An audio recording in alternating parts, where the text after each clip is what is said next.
The rain had been falling all evening, a relentless sheet against the windshield, as the taxi jolted over potholes. I pressed my palm hard against the swell of my belly, feeling another contraction tear through me, sharp, hot, and mean. My breaths came in ragged bursts, fogging the window. The driver kept glancing in the rearview mirror, clearly uncomfortable with a woman in full labor in the back seat of his car. But I didn't have anyone else to call. No one to lean on, no family, no partner, just me. I counted my breaths the way the nurse had taught me in the prenatal class I'd attended alone. 4 in, 6 out, but the pain still clawed up my spine. My fingers trembled as I fished a crumpled 20 out of my coat pocket. "Just please drop me at emergency," I told him. My voice sounded alien, clipped and hollow. The hospital entrance glowed through the rain, all harsh white light and glass doors that kept sliding open for strangers. The driver muttered something, helped me out, and I waddled inside. The automatic doors hissed shut behind me, sealing me into that sterile scent of disinfectant and something metallic, blood, maybe. At reception, a young nurse barely looked up from her computer. "Name? Weeks? Any complications?" she asked, her tone flat. "If this story inspired you, give it a like, pass it along, and share where you're joining us from." "Emma Carter," I said before I could stop myself. The surname tasted bitter now, but it was still on my ID. 39 weeks, no complications. The nurse's eyes flicked over me, then down to my chart. She called for a wheelchair, and I was rolled down a corridor, lined with faded health posters and squeaky clean floors. My hands gripped the armrests like I could anchor myself there and not spin away. They brought me into a labor room, pale blue walls, fluorescent light buzzing faintly above, the steady beep of a monitor in the corner. I changed into a gown, each movement pulling at my lower back, and lowered myself onto the bed. The sheets were cold against my skin. A middle-aged nurse, named Linda, clipped the fetal monitor onto my belly. "You sit contracting every 3 minutes, she said gently. "It's going to be a long night, sweetheart." I nodded, biting back the urge to tell her that long nights had been my specialty for the past year. Nights where the bed felt too big, too cold, too quiet, without someone breathing beside me, even if that someone had been the man who eventually broke me. Another contraction surged, and I gripped the bedrail. My mind wanted to slip into memory, but I forced it to stay in the room. Linda patted my arm. "Your doctor will be in soon to introduce himself." Him. My stomach tightened for reasons that had nothing to do with labor. I'd specifically asked for a female doctor when I'd registered months ago, but right now I didn't care. I just wanted this to be over. The minutes stretched. I closed my eyes, listening to the rain hammering against the small window. Somewhere down the hall, a monitor beeped faster. Footsteps passed by. My mind wandered, despite myself, back to a kitchen table littered with bills, back to a fight where I had begged him to stay. "You holding me back, Emma," he said, leaning against the counter, arms folded like a judge, delivering a verdict. I need to focus on my career. Career? That word had been the third person in our marriage, always in the room, always louder than my voice. When I found out about the affair, with someone I'd once called my best friend, it hadn't even been the betrayal that stunned me most. It was the coldness. The way he'd looked at me like I was a burden he'd finally put down. A contraction yanked me back into the present. I gasped, pressing my forehead against the cool metal rail. My vision blurred. The door clicked open. I expected a stranger in scrubs. Instead, the figure that stepped in made my whole body go still. Tall, broad-shouldered, hair neatly combed the way he used to before important meetings. And over it all, a crisp white coat, the hospital badge catching the light. His eyes found mine instantly. No flicker of surprise, no guilt, just that measured, assessing look I remembered from years of dinners where my words had been weighed and dismissed. "Hello, Emma," he said, His voice smooth, practiced. Looks like I be your attending tonight. The air in the room thinned. The beeping monitor seemed to pound in my ears. I wanted to say his name, to spit it out like a curse, but my throat closed. Dr. Ryan Carter, my ex-husband. The man who had walked out on me when I needed him most, now standing at the foot of my bed in a white coat, holding my chart like my life was a case file he could close. I gripped the bedrail harder. The next contraction came, but the pain in my chest was sharper. Outside, the rain kept falling. Inside, everything I thought I'd left behind had just walked back into the room. The rustle of latex gloves has a sound I will never forget. It's sharp, deliberate, like someone sealing off the last space where breath could pass between you. Ryan stands at the foot of the bed, snapping each glove into place. A blue surgical mask covers the lower half of his face, but I can still read the familiar set of his jaw, that stubborn, unyielding angle that always meant he'd made up his mind long before I opened my mouth. Let's focus on the baby, Emma, he says. It's the tone that gets me. Not gentle, not warm, clinical. As if I'm not a person on this bed, but a problem to be solved, an item on tonight's to-do list before he goes home to whatever life he built without me. Another contraction slams into me. My knuckles go white against the bedrail. I breathe through it because the alternative is screaming, and I won't give him that satisfaction. When it ebbs, my eyes lock onto his. This isn't set your case. I manage, my voice thin but steady. There must be someone else. He glances down at my chart, pretending to check something. Is Dom on call tonight? The other attending is in surgery. You start with me. Stuck, I repeat, almost laughing, but it comes out jagged, bitter. Story of my life. His eyes narrow above the mask, but he doesn't take the bait. Instead, he turns to Linda, the nurse from earlier. Increase fluids. Keep monitoring contractions. She septs already at 6 centimeters. We sepal move fast. Linda nods, but I can feel her curiosity prickling the air between us. She's watching how we speak to each other, the sharp edges under the politeness. She doesn't know. None of them do.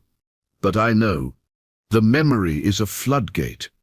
It was a Thursday evening when he told me. I was making pasta, stirring sauce that bubbled too fast because my hands kept trembling. Ryan sat at the counter with a glass of red wine, not touching the plate I'd set in front of him.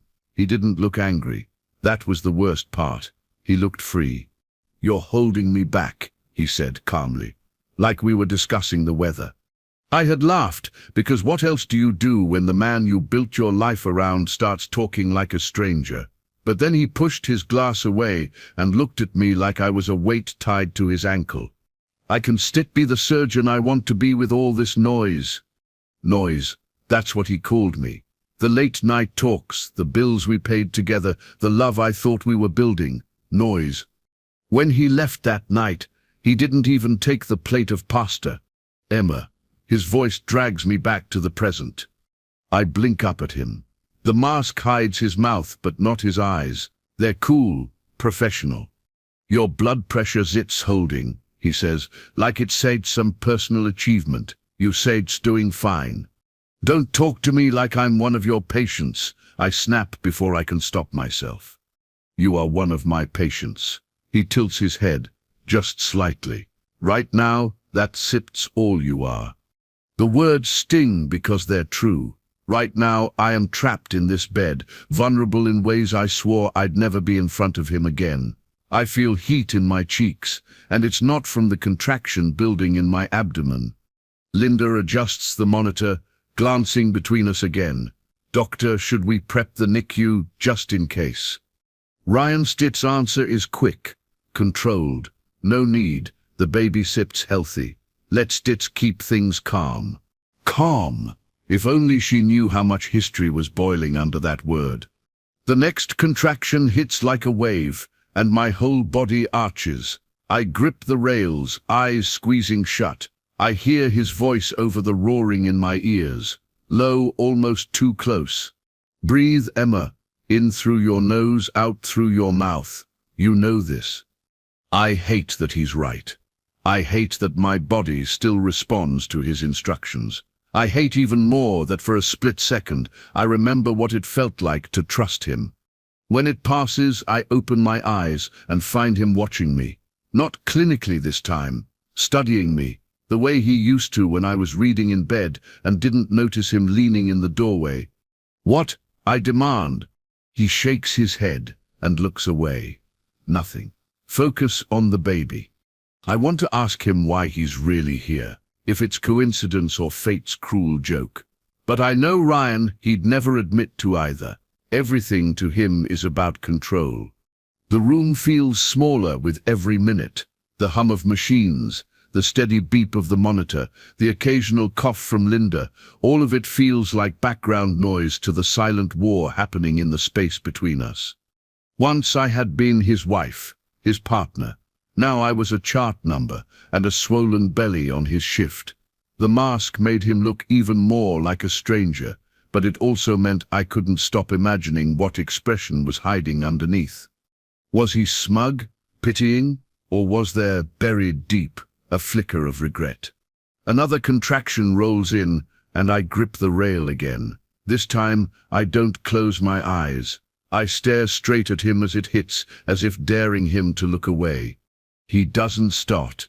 When the pain ebbs, Linda excuses herself to grab more supplies. The door clicks shut. For the first time all night, it's just us. "Why are you doing this?" I ask quietly. His brows knit together. Doing what? Standing there like you some savior, acting like you care. His eyes harden. "I'm doing my job, Emma. That's all. That's all you ever do," I say, the bitterness spilling out now. "Your job, your career, everything else, me, us, was just noise, remember?"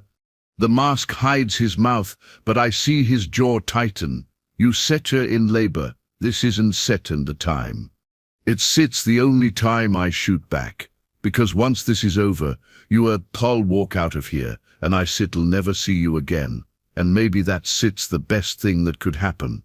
His gaze lingers on me for a long beat. Then he straightens, checking the monitor again. "We'll see," he says, his tone unreadable. The door opens, and Linda returns, breaking whatever strange current had been running between us. She resumes her place at my side, adjusting the IV. Ryan steps back, his hands in his pockets now, the gloves removed. But I can still hear that rustle, still see the mask. And I know, the man standing there might be my doctor tonight, but he will always be the man who left me bleeding long before I ever walked into this hospital. The beeping of the monitor is steady at first, almost soothing, until I start hearing it differently. Each pulse is a tick on a clock, counting down to something I can't name but can feel in my bones. My chest tightens, and not just from the contraction building low in my abdomen. I'm not just in this room. I'm in two places at once. The present, with Ryan standing a few feet away in his pristine white coat, and the past, the one place I swore I'd never go again. When I first met him, he was magnetic, the kind of man who could make a room pivot around him without even trying. That smile warm enough to make you believe he saw you, truly saw you. We met at a charity gala where I was helping with the silent auction. He'd bid on a vintage medical text and won. Later he told me he hadn't cared about the book at all. He just wanted a reason to talk to me. We moved fast. Dinners turned into weekends, weekends into shared closets, shared dreams. He was already a rising star in surgery, and I told myself the long hours didn't matter. When he was home, he was attentive, generous. He'd pour wine, ask about my day, and actually listen, or so I thought. The first shift came subtly. It was little corrections at first. Maybe don't wear that color, it washes you out. You should network more. It's good for my image. I told myself it was advice, not criticism. He was just precise. That's how surgeons were, right? Then the silences started. Days where he barely looked up from his phone. where my voice seemed to fade before it reached him. The warmth in his eyes cooled into something measured, transactional. By the time I realized how far we'd drifted, we were already in separate orbits. I was circling him. He wasn't circling me. The night I caught him, I still remember every frame. It was late. I'd been out with friends, my first girls' night in months. I came home quietly, not wanting to wake him. If he'd gone to bed early, the bedroom light was on. I could hear voices. I opened the door, and the world tilted. Ryan and Claire, my Claire, the woman who'd been my best friend since college, whose laugh was stitched into half my happiest memories. Her hair was tangled, his shirt halfway off.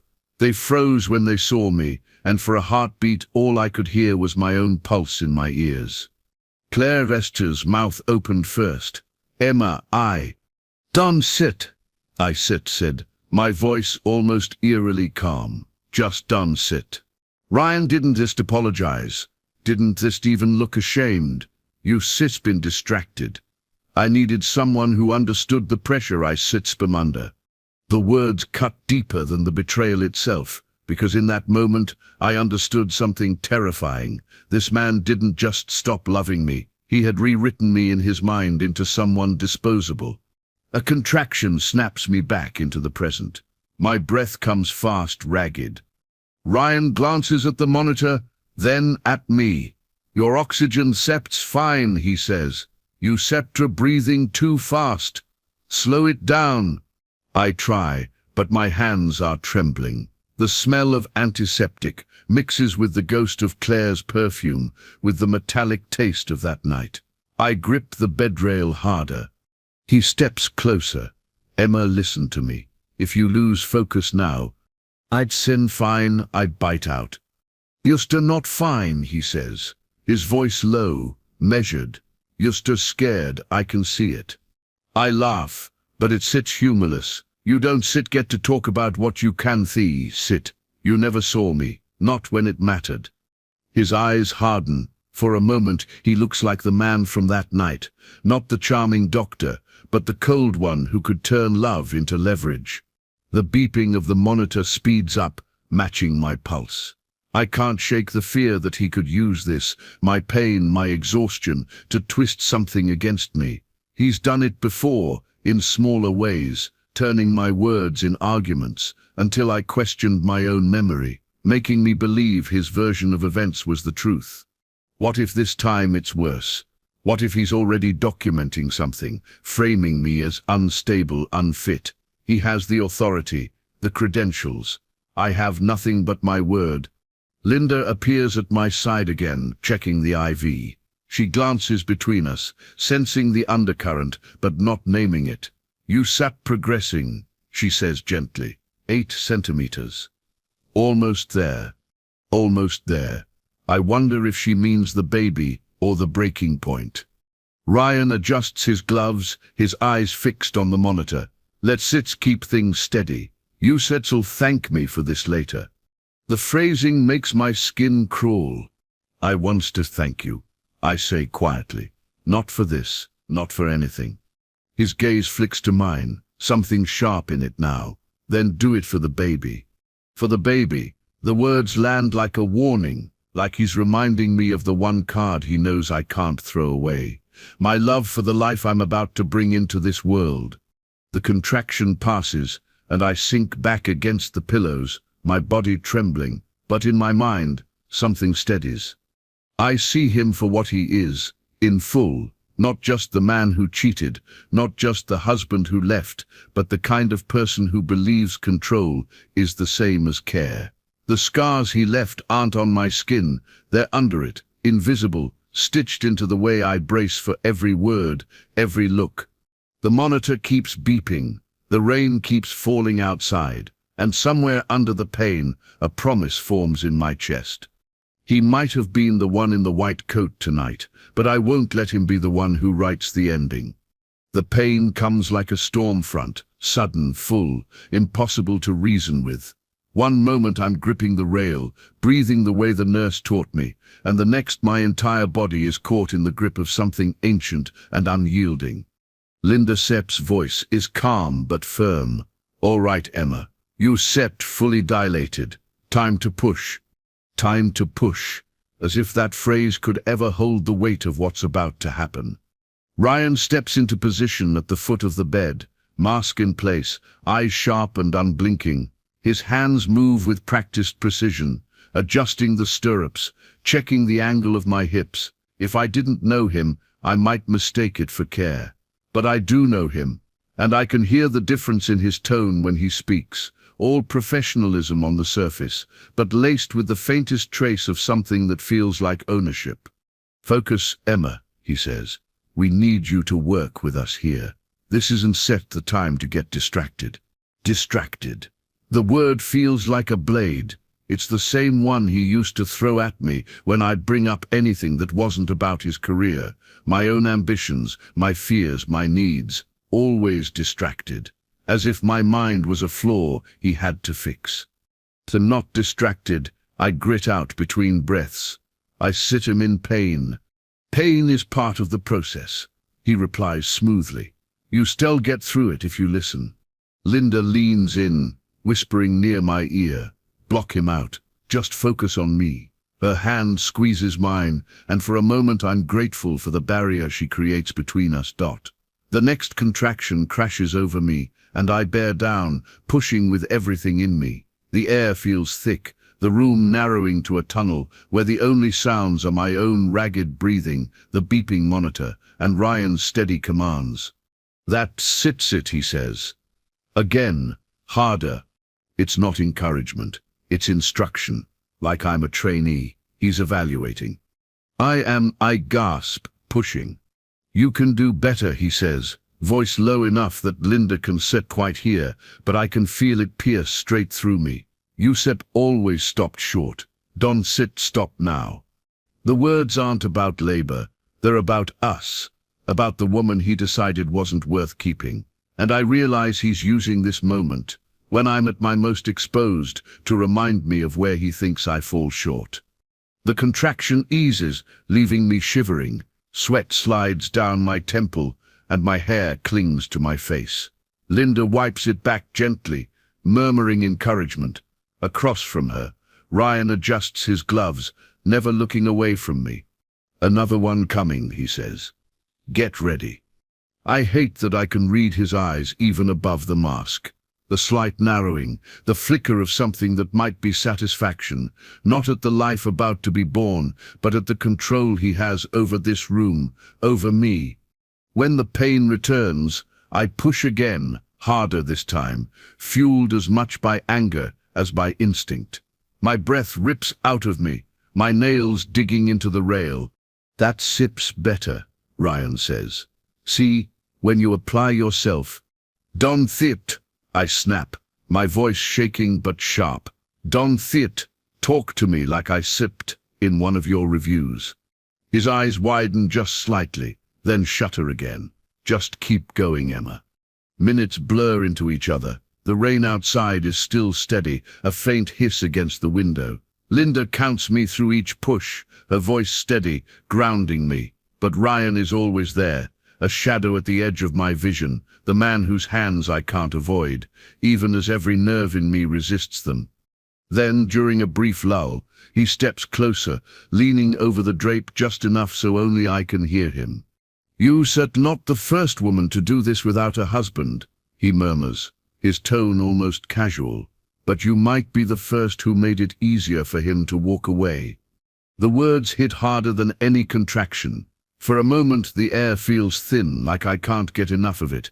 I want to scream, to tell him he's wrong, that he knows nothing about the woman I am now. But my body is already curling forward into the next push, and all I can do is turn my pain into force. I bear down with everything in me. Not for him, not for the history between us. For the child I've carried through every lonely night, every whispered doubt, for the future I intend to build without his shadow in it. There, Linda says, her voice lifting. We sat crowning. The room shifts, brighter, sharper. Ryan's voice becomes more urgent, giving instructions to the nurses, calling for instruments. For the first time, there's no room for personal barbs. The reality of what's happening takes precedence. Almost there, Linda says. One more big push. I close my eyes, draw in a breath, and push until it feels like my body might split in two. Pain burns through me, primal and unstoppable, and then suddenly there's release. A cry splits the air, high, thin, fierce. It's not like in the movies where everything goes silent and soft. The sound is immediate, urgent, and it tears straight through whatever walls I've built to keep myself steady tonight. I sag back against the pillows, tears stinging my eyes. My chest heaves, but my gaze is locked on the tiny, wriggling form that Linda lifts into view, my baby. Ryan says something clinical, birth weight, Agar score, but it's just noise now. All I can hear is that cry. All I can see is the small face, the clenched fists, the proof that I have brought life into a room that had felt like a battleground. Linda places the baby on my chest, and the world shifts again. Warmth, the scent of newness, the small, erratic breaths against my skin. Ryan hovers a moment longer, then steps back, removing his gloves. She sits healthy, he says, and for once his voice is neutral. Congratulations. I don't look at him. I can't. This moment isn't his. As the room moves around me, nurses cleaning, machines beeping, charts being filled, I keep my focus on the baby, my anchor, my proof that I am more than the woman he left.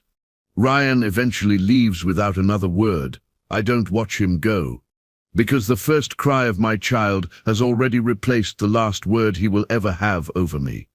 The room is quieter now, but not peaceful. My baby sleeps in the bassinet beside me, tiny breaths rising and falling in a rhythm I cling to. Outside, rain still lashes the windows, but the storm inside me is worse, a low, relentless churn under my skin. I should feel nothing but relief. I survived the labor. She's healthy, but there's something about the way the nurses keep glancing in my direction, voices lowering when they pass my door, that knots my stomach tighter than any contraction. Two of them stop just outside the curtain, their words a murmur, not low enough. Filed it already, said she, sips emotionally unstable. Serious, she just had the baby. He sits the attending, his note carries weight. My chest goes cold, my pulse spikes. I can sit here every word, but I hear enough filed, unstable, note, Ryan. Of course it sits him. I keep my face turned toward the baby, my breathing slow. I can't let them know I'm listening. But inside, my mind is moving fast, the pieces falling into place with sickening clarity. This isn't just about the birth. He's setting something in motion, something legal, something permanent. Footsteps approach. A woman I've never seen before steps in, holding a clipboard. She's in plain clothes, not scrubs, tailored blazer, flat shoes. A laminated badge clipped to her lapel reads Child Protective Services. Emma Carter, she says gently. My fingers curl around the edge of the blanket. Yes, I sat Marissa. I sat him here for a routine postnatal safety assessment. Routine. The word is a lie. I can hear it in the way she over-enunciates it, in the way her eyes flick to the bassinet before she sits down. I glance at the baby. Her face is peaceful, unaware. I want to scoop her up and run, but where would I go? Marissa flips through papers on her clipboard. I received a notification from the attending physician, expressing concern about your ability to provide a stable environment for your newborn. The way she says, attending physician, makes my skin crawl. She doesn't need to say his name. What kind of concern? My voice is steady, but it's a careful, manufactured steady. She reads from the paper. The patient displays signs of emotional distress and possible postnatal instability. Recommend observation and follow-up before discharge. I feel the heat rising in my cheeks, but I don't let it reach my voice. I just gave birth. Of course I sit them in distress. Marissa nods, like she sips heard this before. I understand this can be an emotional time, My role is simply to ensure both you and the baby are safe. Safe. From what? From me? Or from him? I can almost see Ryan in my mind, standing at some nurse's station, chart in hand, writing those words with that same detached precision he uses in surgery. A few sentences on a form, and suddenly my motherhood is on trial before I've even left this bed. It's not enough for him to have left me. Not enough for him to deliver my child with that mask of control. Now he wants the one thing he knows will destroy me. My baby. But if I let my anger out, if I give them a single outburst, I'll be proving his point. So I breathe. I smooth the blanket over my lap. I meet Marissa's eyes. You'll find no history of violence, I say quietly. No substance abuse, no neglect. What you will find is a woman who has been through a difficult labor after being abandoned by her husband, who happens to be a doctor here, and who is doing everything in her power to keep her daughter safe. Her pen pauses mid-note. You and the father are divorced? I almost correct her. We were never officially divorced, but the word feels cleaner than the truth. Yes. And their set history, you won't set find in his version of events. She studies me for a long moment. I start need to ask you some questions, and I start to also speak with the medical staff. This is standard procedure.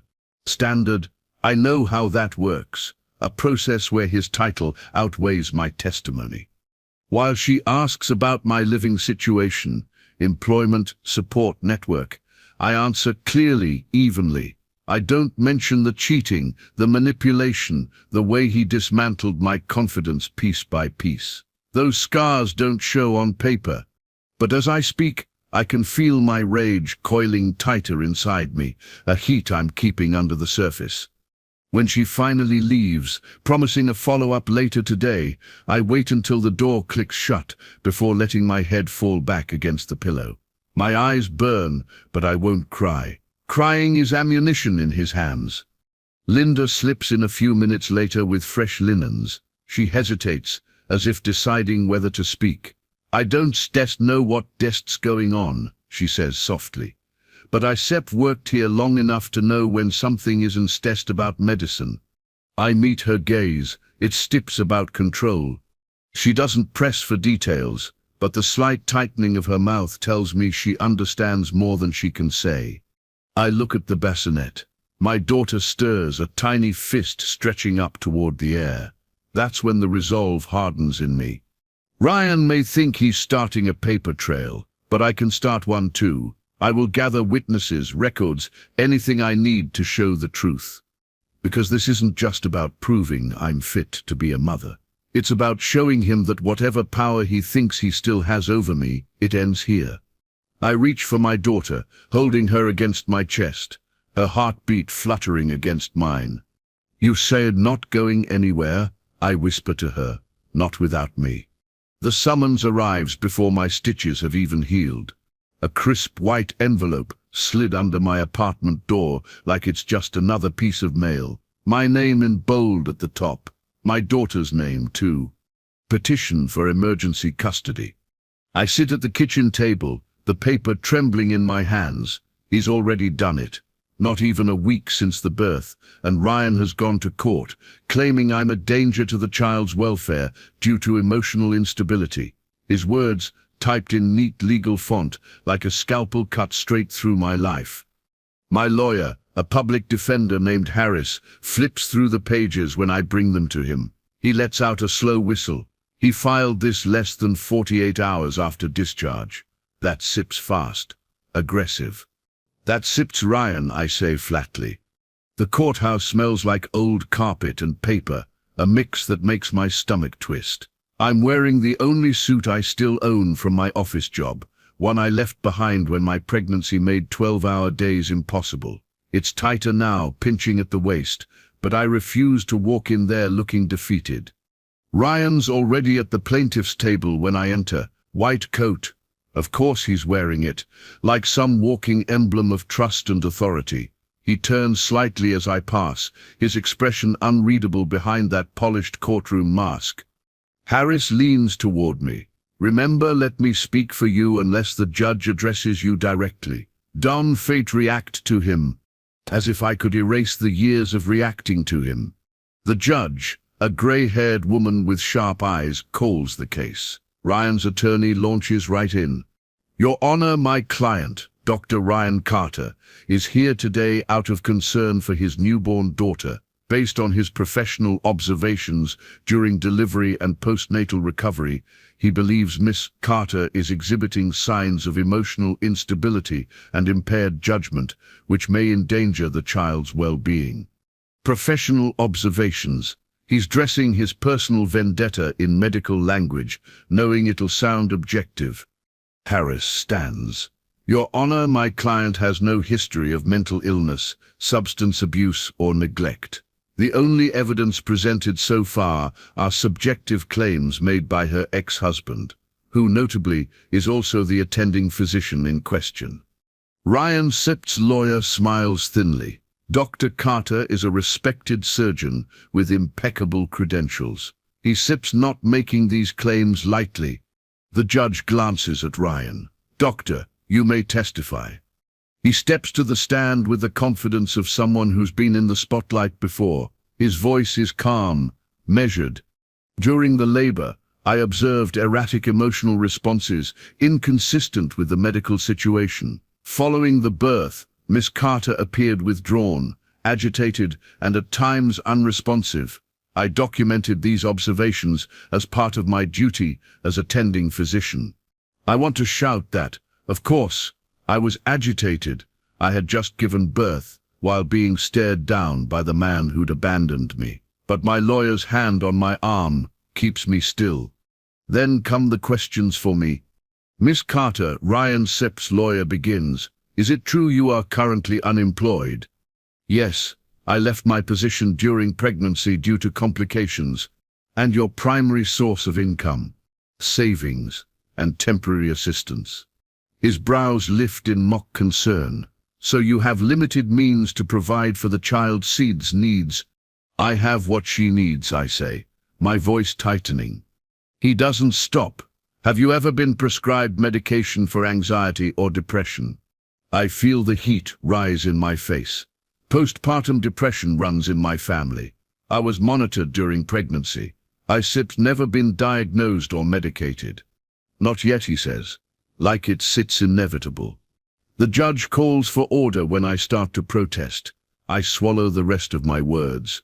Every question is designed to chip away at me, my finances, my health, my stability. Ryan sits back, watching, his expression neutral, but I see it. The slight lift of his chin, the satisfaction of seeing me on the defensive. It is humiliation dressed as due process. And then in the middle of it, I notice her. A woman sitting in the second row of the gallery, maybe mid-40s, dark hair pulled into a low twist. She's leaning forward slightly, elbows on her knees, eyes fixed on Ryan with an intensity that doesn't match the detached curiosity of the rest of the audience. She's not here for idle gossip, she's here for him. When Ryan takes the stand again for redirect, her gaze sharpens. She writes something down in a small notebook, her pen moving fast. The hearing ends with no ruling yet, just a temporary arrangement that keeps my daughter with me until the next date. It's a small relief, but the fight is far from over. Outside the courtroom, Harris mutters, Sip's playing the long game, wants to drag this out until Sip too exhausted to keep fighting. It's Sip already exhausted, I admit. But you're still here, he says. And for the first time today, I feel something like defiant spark under the fatigue. As I gather my things, I catch sight of the woman again. She's standing by the water fountain, still watching Ryan as he exits with his lawyer. When her eyes shift to me, they linger for a beat, like she's deciding whether to speak. She doesn't, not yet, but something tells me she will. And when she does, I have a feeling everything will change. The courthouse lobby is half empty, echoing with the soft click of heels and the rustle of coats. I'm halfway to the doors when I hear someone call my name. Miss Carter. I turn, ready to brush off another curious onlooker, but it's her, the woman from the gallery. Mid-40s, dark hair twisted neatly at the nape, tailored charcoal blazer. She carries herself like someone who has spent a lot of time in rooms where people measure your worth before you speak. "I zupen Dr. Avery," she says, offering her hand. Her grip is firm, but her eyes are warmer than I expect. "I used to work with Ryan." That name on her lips makes me instinctively tense. And she glances toward the glass doors, where Ryan is disappearing into a waiting black sedan. Only when he's gone does she lower her voice. "I watched him today, and I've seen that version of him before. Calm, precise, absolutely certain of his own authority. But I also know the other version, the one who crosses lines and convinces himself its separate's justified." Her words hang between us, heavy with implication. "Why are you telling me this?" I ask. "Because I've been where you are. Not in a custody battle, but in a position where speaking up against him meant risking everything. I stayed quiet for too long, and patience paid the price." I study her face. There's no hesitation there, no self-preserving caution, just the steady look of someone who's already decided. "What exactly are you saying he's done?" I press. She hesitates, scanning the room before answering. Altered patient records to cover mistakes, pressured residents into performing procedures they weren't trained for, and targeting patients in vulnerable states to push his own agenda. "You weren't the first." The words make my stomach turn. Part of me wants to take her hand right now and drag her straight back into the courtroom. Let her tell the judge everything. Tear down the perfect facade he hides behind. But another part, the one that's been through months of whispered judgments and side eyes from strangers, knows what it will cost. "If you testify, Ryan will come after you," I say quietly, "and me, harder than he already is." I know she exhales, as if has been holding that truth in for years. But I'm tired of watching him do this to people who can fight back. I shake my head. I can fight, but am not sure I can survive another round of being torn apart in court. Every question they asked today was about me, my money, my mind, my worth as a mother. If we go after his record, they will paint me as vindictive, and they will dig deeper. Dr. Avery leans in, her voice steady but urgent. "If you want to win this, you can just defend yourself. You have to put him on trial too. I have documents, emails, witnesses who will back me up. But you have to be willing to let some of your own history come out. The good and the bad." My throat tightens. I think about the things I've buried, the nights I called friends in tears, the financial mess I barely crawled out of after he left, the mistakes I made when grief blurred my judgment. None of it criminal, but enough to feed his narrative if twisted the right way. I picture my daughter's face, the way she curls her tiny fingers around mine when she sleeps. I've spent every second since she was born trying to protect her. Could I risk giving them more ammunition if it meant ending this war for good? I realize I've been silent too long. Dr. Avery watches me, patient but unflinching. "Why now?" I finally ask. "Why not speak up years ago?" Her jaw tightens. "Because I thought my career mattered more, and because I convinced myself someone else would stop him, that someone was never coming. Until I saw you today." There's something in her tone that cuts through my hesitation. Not pity, but recognition. She knows exactly what it's like to be up against him. I let out a slow breath. "All right, we do this, but on my terms. My lawyer gets everything you have, and we decide together what makes it to the judge. No surprises." A faint smile crosses her face. "Fair, I'll be in touch within 24 hours. She hands me a card, plain white embossed letters. Dr. L. Avery, Maryland, MPH, and walks toward the elevator without looking back. Outside, the rain has stopped. The air is cool, sharp. I stand on the courthouse steps, the card heavy in my palm. Ryan thinks this is still his game, that his white coat, his title, and a few well-placed lies are enough to dismantle me. But now I have something he doesn't know about. A witness. And maybe, just maybe, the first real chance to end this on my terms. The courtroom feels colder today. Or maybe it's just me. My hands are damp against the smooth wood of the defense table, but my posture is rigid, spine straight. Harris leans close, murmuring, "Today Sep's the day we take the gloves off." Ryan is already on the stand, perfectly composed in his white coat.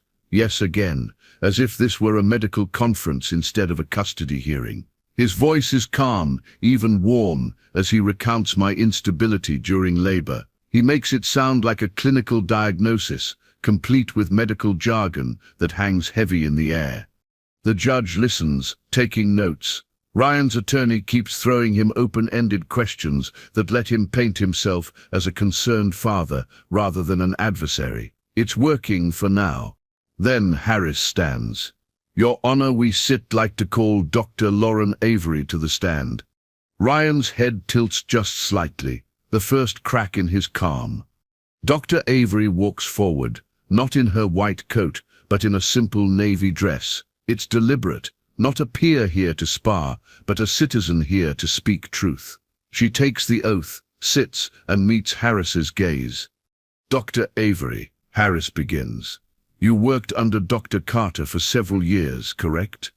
"Yes," she says, 4 years in the surgical department." "And during that time, did you witness any conduct you believed to be unethical?" Ryan Sepp's attorney is on his feet instantly. Objection. Irrelevant to custody. Harris doesn't miss a beat. "Goes to credibility, Your Honor. Dr. Carter has based his custody petition on his professional authority and observations as a physician. We are entitled to challenge the credibility of that authority." The judge considers, then nods. "I subtle allow it. Proceed." A very Sipp's voice is steady. "I witnessed Dr. Carter alter patient records to conceal procedural errors. I witnessed him pressure junior staff into performing beyond their training, risking patient safety. And I personally experienced repeated harassment when I questioned these actions."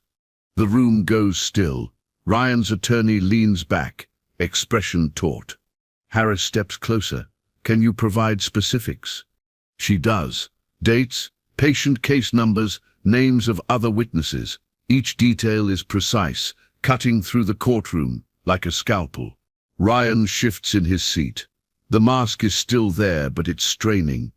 When Harris finishes, it sits Ryan Sipp's turn. He tries to discredit Avery, painting her as a disgruntled former employee with an agenda. "Dr. Avery, you left the hospital after a disagreement with administration, correct?" "Yes," she says evenly, "because the administration ignored my reports about Dr. Carter Sipp's misconduct." "And you said you're aware this case is about custody, not your professional grievances."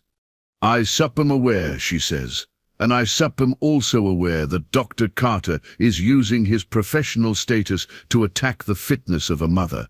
That makes his professional conduct relevant." There's a flicker in the judge's expression. Interest, maybe. Then it's Ryan's turn again. Harris approaches the podium slowly, almost casually, but his voice is sharp. "Dr. Carter, have you ever been investigated for misconduct?" "No," Ryan says, jaw tight. "Never?" "Never." Harris flips open a folder. "Is it true that in 2019 an internal review was conducted after a surgical complication was omitted from a patient Sipp's chart?" Ryan Sepp's eyes flash. "That was a clerical error.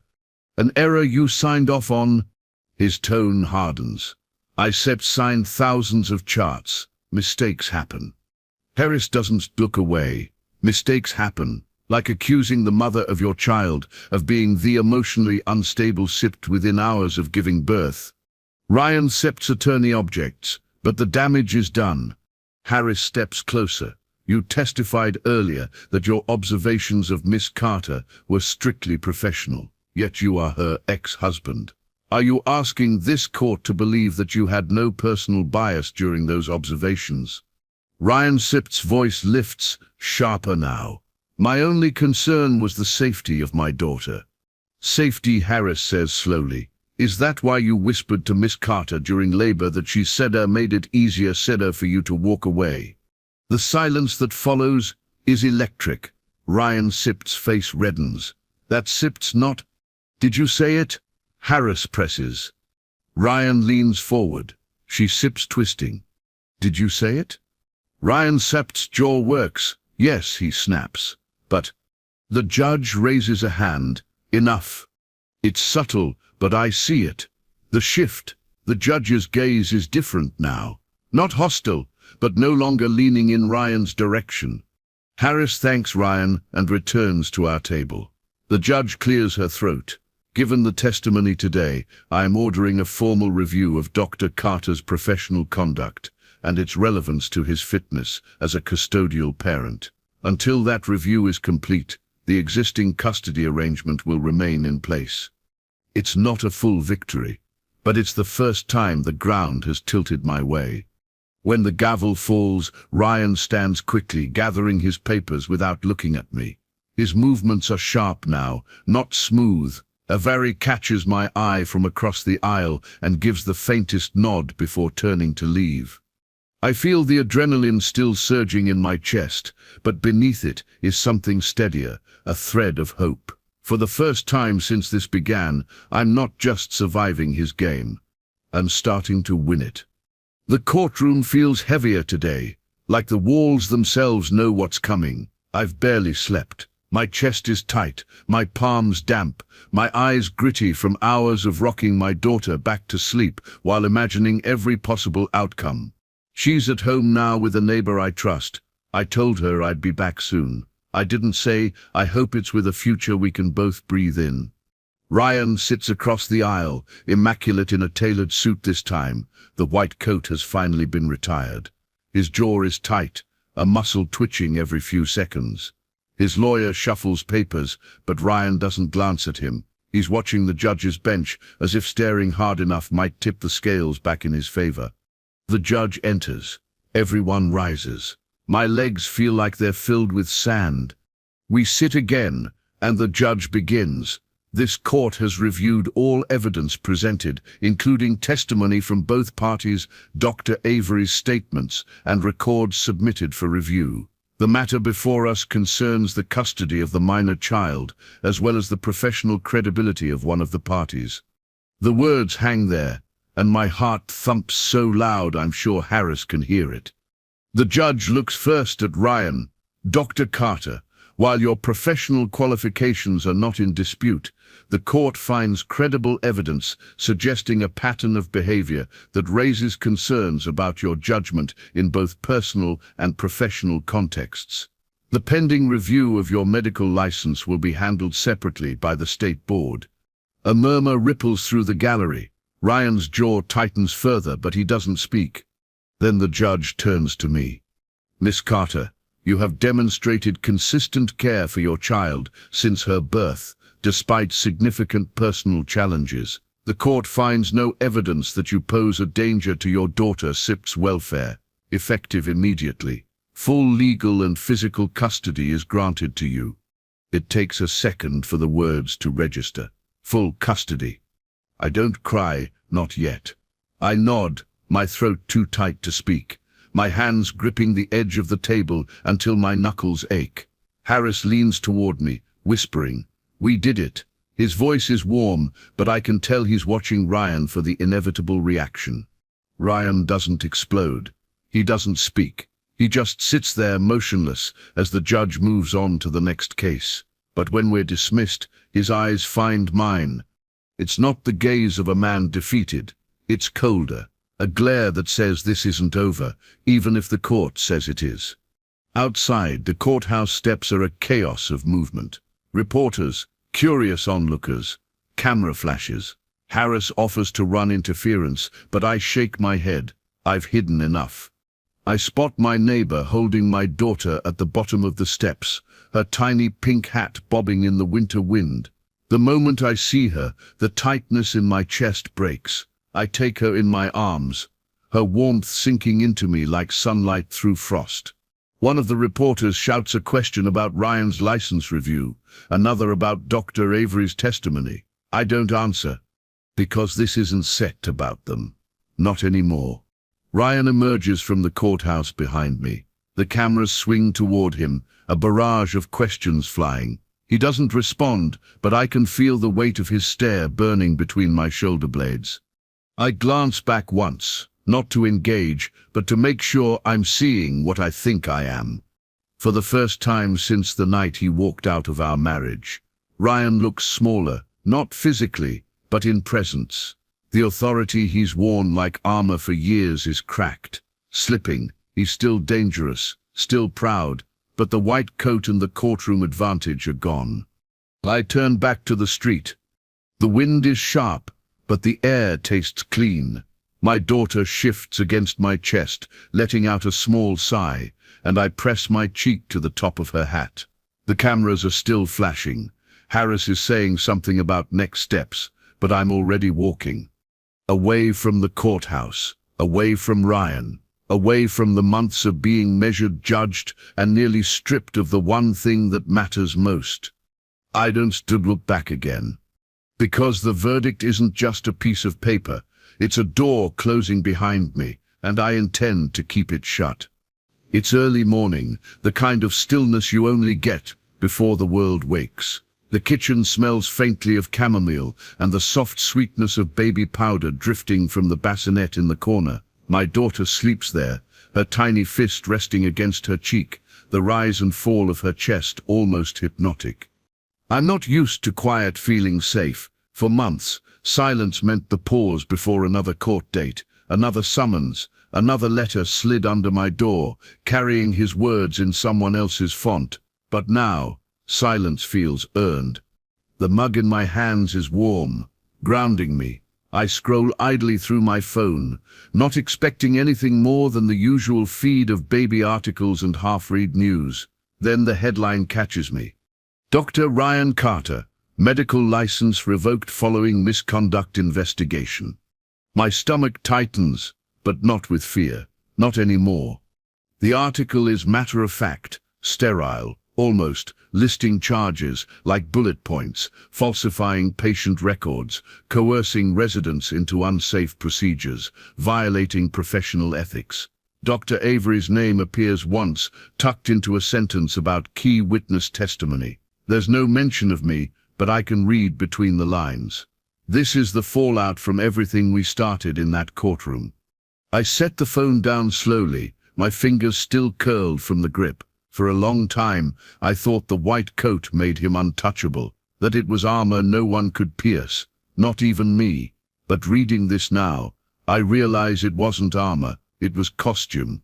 My mind drifts back to that night in the hospital, the contraction monitor beeping, the cold metal of the bedrail under my hands, the sound of the door opening and him walking in, mask, gloves, that white coat crisp and unwrinkled.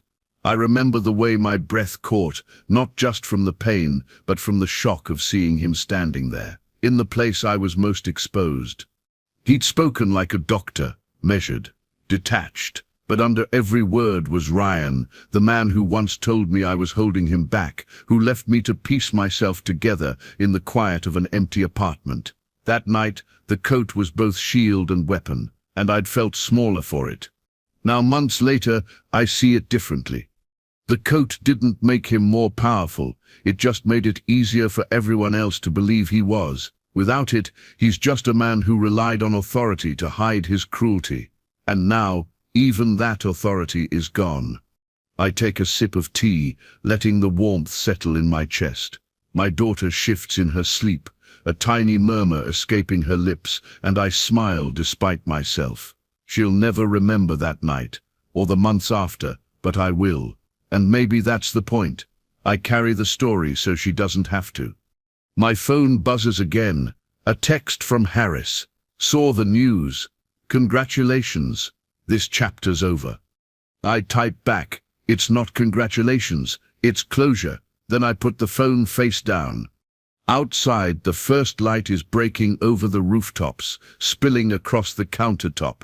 I lean back in my chair, feeling my shoulders drop, the muscles unclenching in a way they haven't since before she was born. For so long, every breath felt borrowed, like I was holding it until the next blow landed. But right now, with her breathing steady beside me, and the knowledge that his white coat will never shield him again, I finally let it out. It's not victory, I feel. Not exactly. It's something quieter, more permanent. Peace. And as the sun pushes fully into the kitchen, warming the bassinet and the soft curls on my daughter's head, I realize I'm not thinking about Ryan anymore. Not about the coat or the courtrooms, or the nights I lay awake wondering how to fight him without losing myself. I'm thinking about tomorrow, about the life we get to live now, free from his shadow. And when I breathe in again, it's not borrowed air, it's mine.